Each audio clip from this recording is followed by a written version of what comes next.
আচ্ছা দেখ, তোদের আমি কিছু কেস বেসড এমসিকিউ আলোচনা করে দিচ্ছি আমার ক্যাজুরিনা ট্রি থেকে। প্রথমটাতে এখানে বলা হয়েছে, দেখ এক নম্বর প্রশ্নে, বাট গ্যালান্টলি, কিন্তু বীরত্বের সাথে the giant wears the scarf. এই জায়ান্ট মানে ক্যাজুরিনা গাছটা, স্কার্ফ মানে ওড়নাটা পরে রয়েছে বীরত্বের সাথে। থ্রু দিস এক্সপ্রেশন, এই বক্তব্য বা এই অভিব্যক্তিটার মধ্যে দিয়ে দ্য পোয়েট প্রেজেস, কবি প্রশংসা করেন certain characteristics of the giant tree, এই দৈত্যাকৃতি গাছটার কিছু গুণাবলীর কবি প্রশংসা করেন। এবার সেই হোয়াট আর দে, সেই গুণাবলীগুলো কী কী এটা জানতে চাওয়া হয়েছে। 4টে অপশন দেওয়া রয়েছে। অপশন এতে বলা হয়েছে স্ট্রেংথ, হিউজনেস অ্যান্ড বোল্ডনেস, শক্তি, বিরাটত্ব এবং বোল্ডনেস।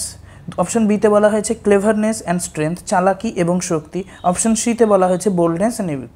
বোল্ডনেস মানে এখানে নিজেকে অনেকটা ফরওয়ার্ড দেখানো, নিজেকে ফুটিয়ে তোলা, নিজে থেকেই এগিয়ে দেখানো, এই ব্যাপারটা সেইটা। আর ইউথ মানে হচ্ছে যৌবন। আর অপশন ডিতে বলা হয়েছে উইকনেস অ্যান্ড ইনফার্মিটি। ইনফার্মিটি মানে বুড়ো হয়ে যাওয়া, উইকনেস মানে দুর্বলতা। অপশান ডিটা তো একেবারেই হবে না। অপশান বিতে একটা চালাকি আছে, চালাকিও হবে না। অপশান সিতে বোল্ডনেস অ্যান্ড ইউথ, এটাও হবে না। কেন হবে না? ইউথ কেন হবে না? কবিতাতে একটা জায়গায় ছিল হোর ট্রি, আশা করি মনে আছে, যেখানে ওই জল লিলিগুলো ছায়া পড়ছিল, যেখানে জল লিলিগুলো যে ট্যাঙ্কে হয়েছিল, ওই ট্যাঙ্কে যে গাছটার ছায়া পড়ছিল, সেখানে ক্যাজুরিনা গাছটাকে বা এই জায়ান্ট ট্রিটাকে হোর ট্রি বলা হয়েছে। হোর মানে হচ্ছে সুপ্রাচীন। তো সুপ্রাচীন যদি কিছু হয় তো ইউথ তো হবেই না। তাহলে একটা অপশানই পড়ে থাকে স্ট্রেংথ, হিউজনেস অ্যান্ড বোল্ডনেস, শক্তি, বিরাটত্ব। গাছটা বিরাট, তার যে ছায়া পড়ছে ট্যাঙ্কে সেটা থেকে আমরা বুঝতে পারছি। গাছটার শক্তি আছে, গাছটাতে যে এরকম একটা ক্রিপার, গাছটাকে পাইথনের মতো আষ্টেপৃষ্টে জড়িয়ে থাকার পরেও গাছটা দাঁড়িয়ে রয়েছে এবং গাছটা ফুল ফল দিচ্ছে, ক্রিমসন কালারে ফুলের থোকা ঝুলে রয়েছে, তো সেগুলো থেকে আমরা সেটাও বুঝতে পারছি। আর বোল্ডনেস মানে গাছটার মধ্যে একটা, মানে গাছটা খুব প্রমিনেন্ট, ইন দ্য ফেস যাকে বলে। ঠিক আছে, তাহলে এই প্রথম প্রশ্নের উত্তরে আমরা অপশান এটাকেই সিলেক্ট করব। এখানে যদিও একটা ব্যাখ্যা দেওয়া আছে, সেটা নিজেরা দেখতে পারিস, আমি বাংলাতে বলেই দিয়েছি, আমি ওটাতে তাই আর যাচ্ছি না। 2 নম্বর প্রশ্নে আসি। বলা হচ্ছে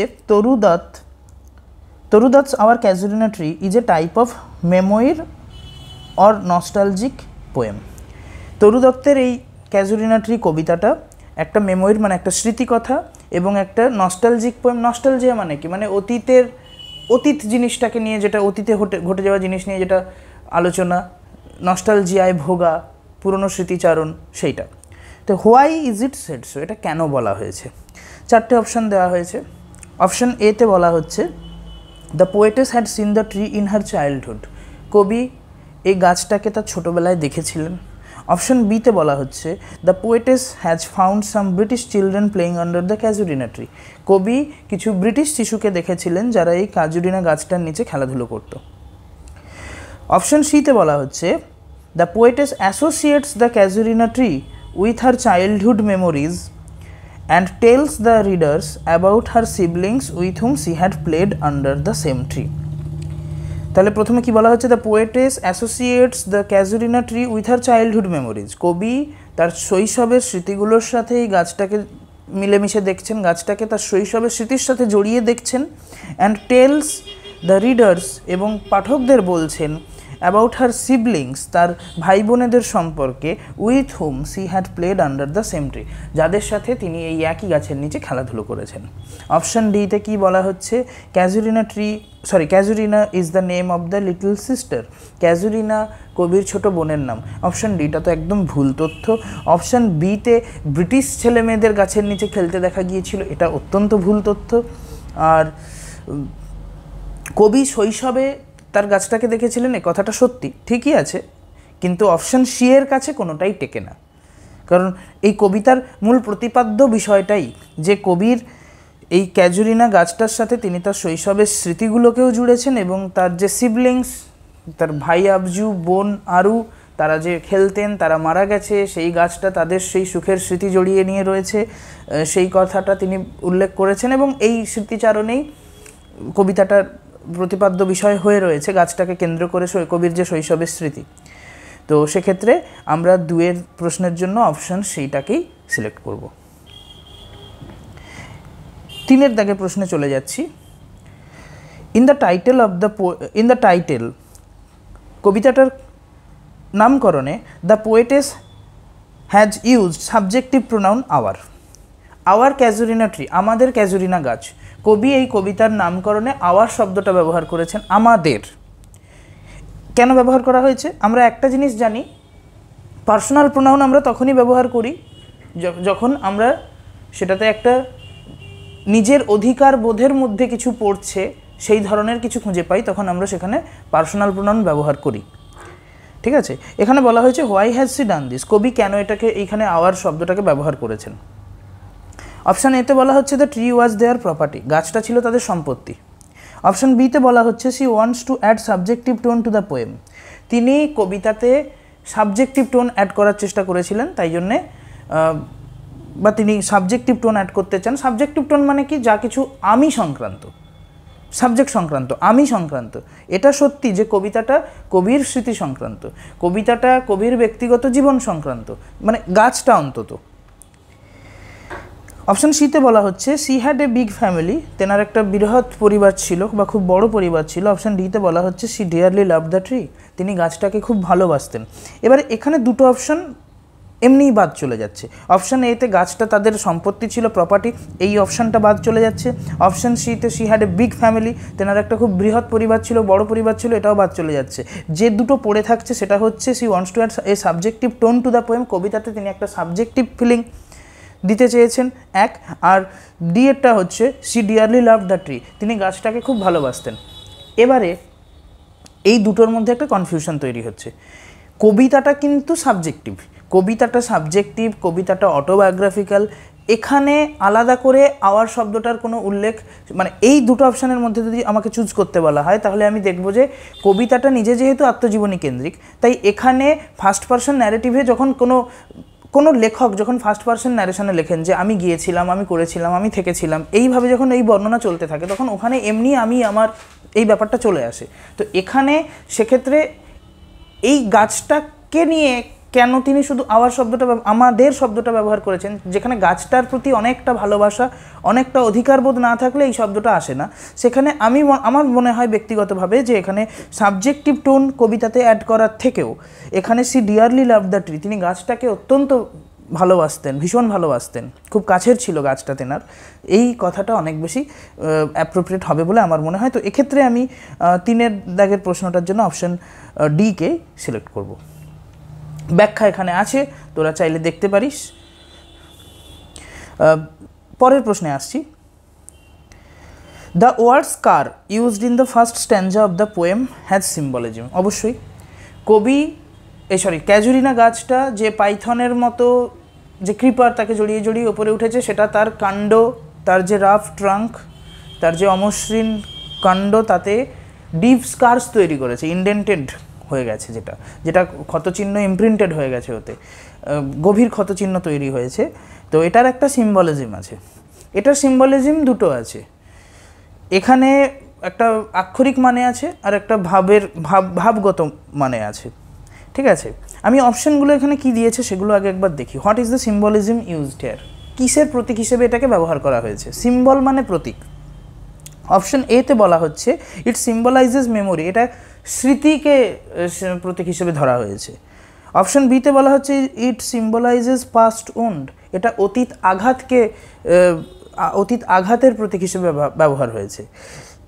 অপশান সিতে বলা হচ্ছে ইট সিম্বলাইজেস দ্য ক্রিপার্স ইনসেনসিটিভিটি, এটা যে ক্রিপার পাইথনের মতো যে পরগাছা বা আগাছা বা যে উদ্ভিদটা তাকে জড়িয়ে উঠেছে তার অসংবেদনশীলতা, সেন্সিটিভিটি মানে সংবেদনশীলতা, ইনসেনসিটিভিটি মানে অসংবেদনশীলতাকে তুলে ধরে বা সেটার প্রতীক হিসেবে রয়েছে।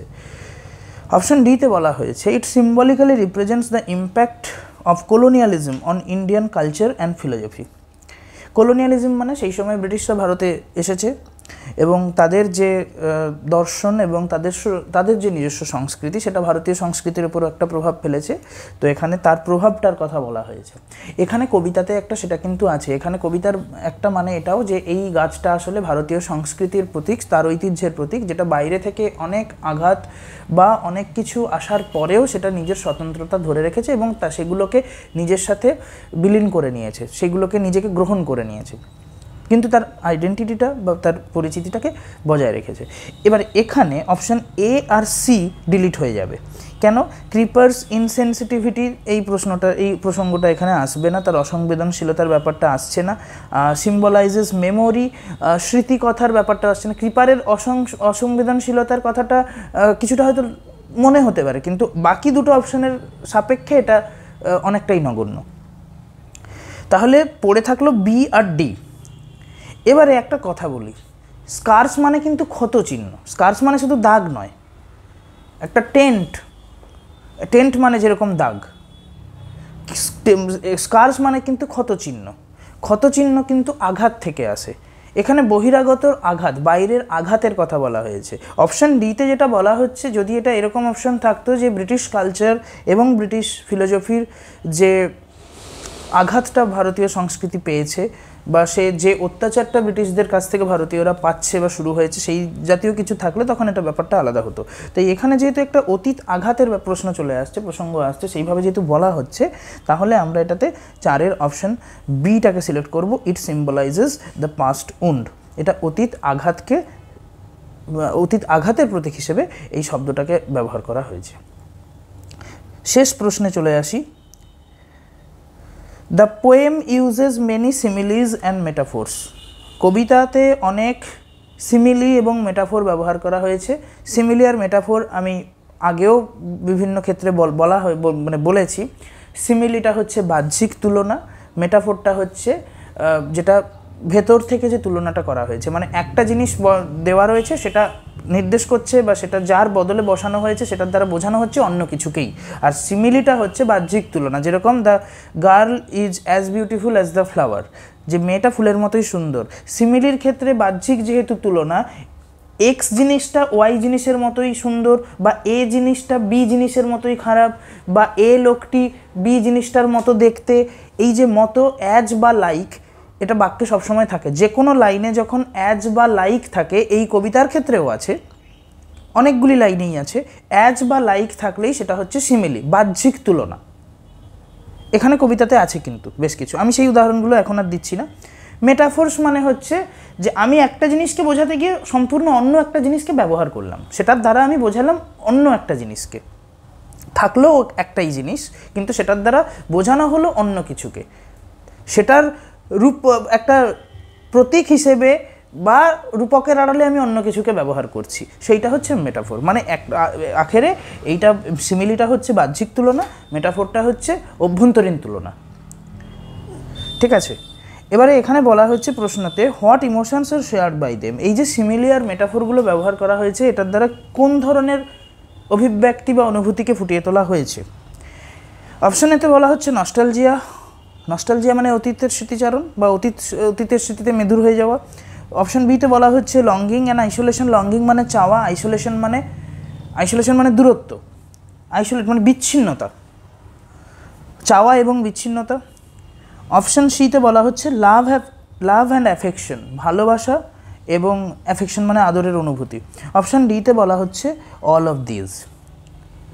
এখানে আমার মনে হয় এই প্রশ্নের উত্তরের এর অপশন অল অফ দিজই হবে, কারণ কবিতাটার মধ্যে নস্টালজিয়া আছে, একটা অতীতের স্মৃতিচারণ আছে, লাভ অ্যান্ড অ্যাফেকশন আছে। কবি বারবার গাছটাকেও বলেছেন যে তার হৃদয়ের কত কাছের ওই গাছটি, তো এখানে একটা আবেগের একটা অনুভূতির অ্যাটাচমেন্টের ব্যাপার রয়েছে, সেটা তার গাছের সাথেই হোক, সেটা তেনার ভাই বোনেদের সাথেই হোক। আর এখানে একটা লঙ্গিং অ্যান্ড আইসোলেশন আছে। আইসোলেশন বলতে কবি যখন ভারত ছেড়ে বহু দূরে সুদূর ফ্রান্সে ওখানে রয়েছেন, তো সেখানে তার স্বভূমি মানে ভারতবর্ষে তাদের যে নেটিভ ল্যান্ড, সেখানের যে শৈশবের স্মৃতিগুলি ছিল কিছু ক্ষেত্রে, সেই জিনিসগুলোর কিন্তু আইসোলেশন একটা বিচ্ছিন্নতা কবির মধ্যে রয়েছে, এবং সেই চাওয়াটা রয়েছে যে সেই জায়গাটাতে ফিরে পাওয়ার একটা চাওয়াও রয়েছে। তো এখানে সেই অর্থে দেখলে এখানে সবগুলিই হবে। ঠিক আছে, এটা এত দূরই থাক।